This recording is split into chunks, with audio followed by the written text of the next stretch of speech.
jack it up.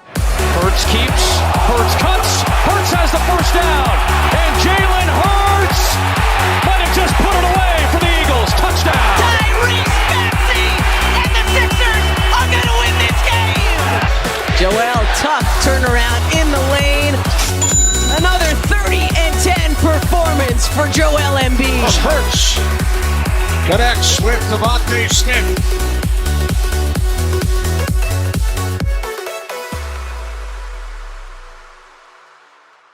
All right, yo guys, what is up?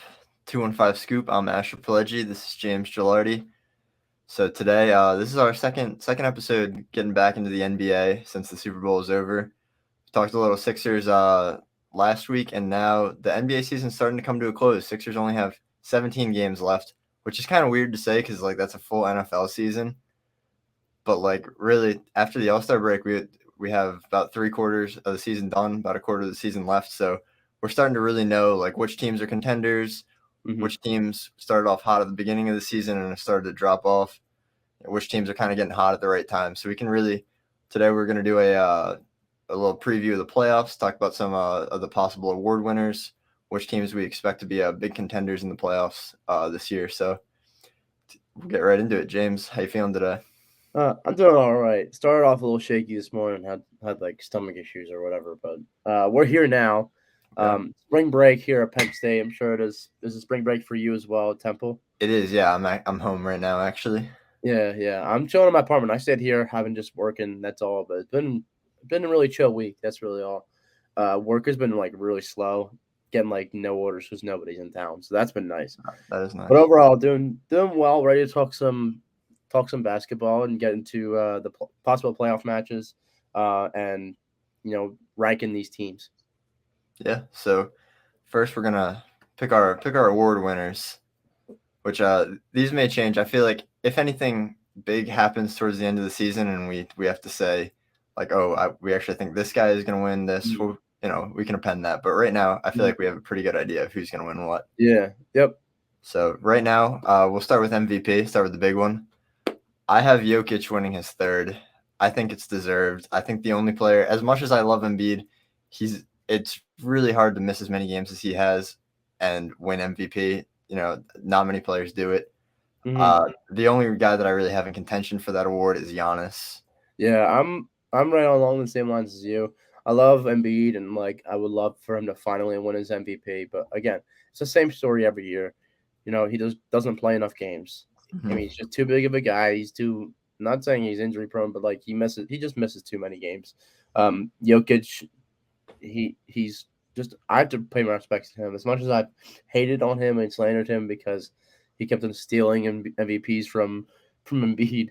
I think it's time to give him his respect. I definitely agree. I think he's definitely the leader, the favorite to win his third straight MVP, which probably is something historic. Yeah, and my one big gripe with kind of a lot of the NBA awards is that it goes to the guy who's putting up the best statistics and not necessarily the best player in the NBA. That's something that I've been complaining about for the past couple of years, especially with this MVP conversation. Because Joel Embiid, I mean, if you look at the eye test when it comes to Joel Embiid and Nikola Jokic, I mean, Joel Embiid he looks miles better, but Nikola Jokic is a much more efficient player. This sports world is now turned towards analytics. Yeah, and that's just kind of what powers the MVP and the NBA now. It's just nobody looks at the eye test. Well, actually, I wasn't even referring to Embiid. Really? I feel like the past couple this year, I think Jokic finally is probably the best player in the league. I think Giannis should have won the last two. If it's the same thing where I think in his prime, LeBron probably should have won 8 straight MVPs. But once he wins 2 or 3, you kind of stop wanting the guy to win MVP. More votes starting to go to a guy like Derrick Rose. No disrespect to him, but that's one season where I think LeBron really deserved that MVP. And honestly, I think Giannis has been far and away the best player for 4 or 5 years now in the NBA. And I mean, this season he is probably a top 5 defender, and he leads the league in usage rate. So I mean, the team really depends on him on both sides of the ball. But I mean, Jokic is a center averaging a triple double, which is also just ridiculous. Yeah, exactly.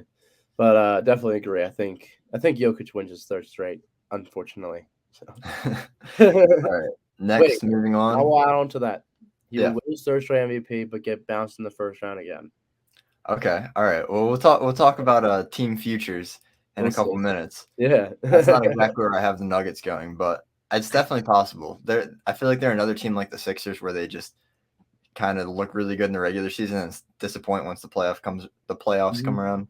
Mhm. But yeah, for defensive player of the year, I've got Jaren Jackson Jr. winning it. Another kind of, it seems like he's really running away with that award. Right. Yeah.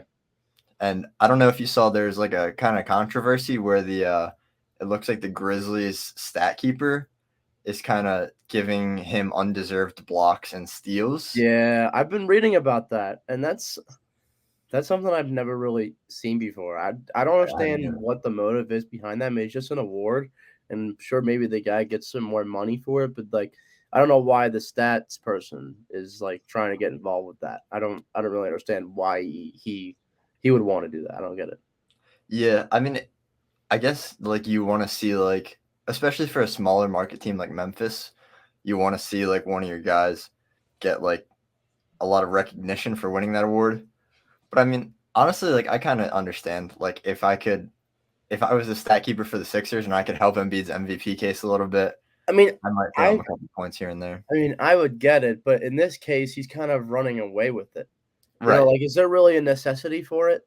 I mean, if we're looking at this race, who else is really competing? I mean, I don't really know. So, like, it would be different for Joel Embiid because it's a tight. Like, if we go back to the past couple of years, I think it would be a different situation if it was Embiid and Jokic and how they were so tight Right. in the MVP race. I would see how you would do that then, but now with a player like this who's probably going to win it anyway, why boost his stats to begin with? I don't get that.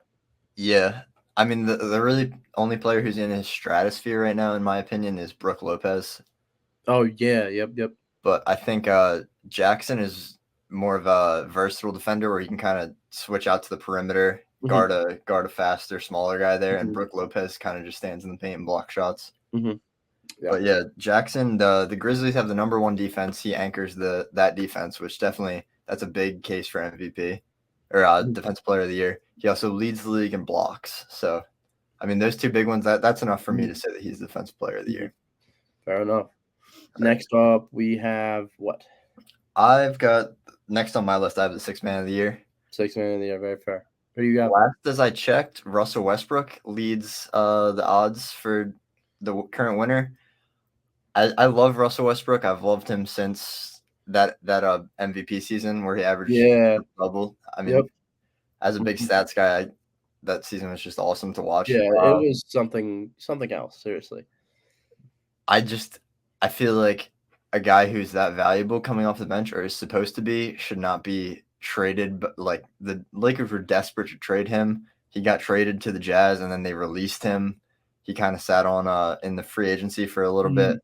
I don't think a guy who's supposed to be that valuable as a bench player should be getting moved around like that. Right. So the stats look good. I don't think he's as valuable to his team as a player like Malcolm Brogdon on the Celtics, who's averaging 14 points, hasn't started a game this year. So he's a pure sixth man. He's averaging 45% from three on 4 attempts a game, which is pretty ridiculous. Holy shit. Yeah. But yeah, the Celtics are one of the best shooting teams in the league for a reason. They have a lot of guys who can light it up like that. Right. Yeah. So who do you have winning sixth man? I have Brogdon. Makes sense. Yeah, me. I'm probably gonna agree with you. To be honest, I have not watched enough NBA. I've been really busy here at State College. Plus, we don't get 90% of the games. Right. I don't have cable here, so it's like to pay for everything. But anyway, I'm gonna agree with you. I've watched a lot of Celtics basketball. I really like what Malcolm Brogdon is doing there. I think he's super beneficial. You pretty much noted everything that I would know for sixth player of the year. But yeah. Yep. So next I have most improved player. That one is pretty obvious to me. I think it's Lauri Markkanen all the way. He went from kind of a guy that was in his career was in limbo in Chicago, where he was kind of an ineffective scorer. He could shoot, but he wasn't a great defender. Like he reminds me sort of like Geno Smith. He's like the NBA equivalent of Geno Smith in a way, I think. Yeah. Actually, that's a good comparison because he went in the lottery. There were pretty high hopes for him at the beginning of his career, and it just seemed like he had fallen into mediocrity, or just like he was a decent starter. This season, gets traded to the Jazz. He's averaging 25.3 points per game on 60% effective field goal percentage. So not only is he scoring more, he is more efficient than he has ever been in his career, which is kind of crazy to see. Shooting threes at a lot higher level. He was an all-star starter this year. After KD got injured, he got put into the starter spot. Oh, wow. So good deserved recognition for Markkanen there. Coach of the year. You want to start this one?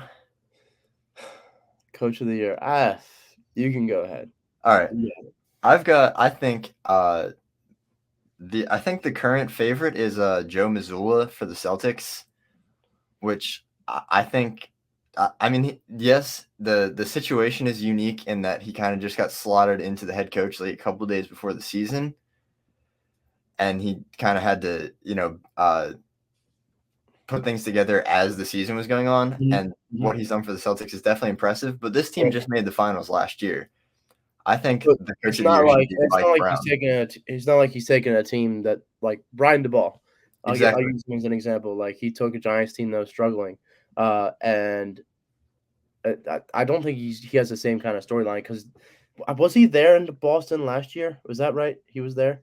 He was an assistant coach for them before, and he kind of just got promoted very quickly before the season started because of the situation with, I'm blanking on the name, but their current head coach had like inappropriate relations with a coworker, and he got fired. Oh, what's his name? Oh my gosh, I don't. Yeah, I can't remember either. But all right, whatever. He was a first-year head coach last year, brought them to the finals. So it's it seems like they're pretty locked in with him, and everything just kind of got turned upside down before the season. I've got the odds pulled up here. It's on DraftKings. They have Michael Brown as the favorite, with Joe Mazzulla following up. So Michael Brown has the favorite at -250. Joe Mazzulla is +250 as the runner-up. Followed by Michael Malone, JB Biggerstaff, Taylor Jenkins. Okay. Well, that makes sense then. All right. I might have been looking at old odds. I actually did pick Mike Brown to be my coach of the year. He's my pick. The Kings are second in the West right now. They're pretty much undisputedly the number one offense in the league. They're fun to watch. Plus, Mike Brown, credit to him. He's built a hell of a culture down there. Those players, they play with heart. They have fun. I love I don't know who came up with the idea of the beam, but I think that is such an amazing idea because it gets the fans out. It's something exciting, light the beam when every single time they win. I think it's something amazing. I think Mike Brown is doing a great job down there, building that culture. Kind of Not to mention, this is a team that hasn't made the playoffs since 2004, so it's been almost 20 years since this team has seen the playoffs. Yeah, and now they're sitting second in the West, and they're locked in. They're happy. I'd be ecstatic to be a Sacramento fan right now. Yeah, that city's rallying around them for sure. It's fun to watch. Next, I have our last award actually. I have Rookie of the Year. This one I think is pretty easy. Paolo Banchero has been pretty lights out this whole year. He's had that award locked down. He scored I think 26 or 28 points in his debut. He's ran away with that award since the first game of the season. Currently averaging 20 points per game. Yeah. Efficiency, not really where you want to see it, but I think that's true for most any rookie. Especially a guy like him that's just handed the reins to an offense as his first year in the league. It takes some time to adjust, but he's a good passer. He's adjusting to NBA. Like he's a pretty good defender already. And the team just runs their offense through him, which is pretty unusual for a rookie to have that and for the offense to be anywhere near average. Right. All right. So that is the only other note I have on that is Walker Kessler, the rookie center for the Jazz. Yeah. Who's averaging like 2.5 I think either 2.4 or 2.7 blocks per game, and is like crazy efficient on offense. He's only averaging 8 points, which is why I think you have to give the award to Banchero there. But I really like Kessler. I think he should make all rookie first team. Yeah, absolutely. All right, so just to go back, what are your official predictions for these awards? So I got Jokic MVP, Jaren Jackson Defensive Player of the Year, Brogdon Sixth Man, Lowry Most Improved Player, Mike Brown for Coach of the Year, and Paolo Banchero for Rookie of the Year. Solid predictions right there. I have to come up with mine. We'll revisit mine in a later episode.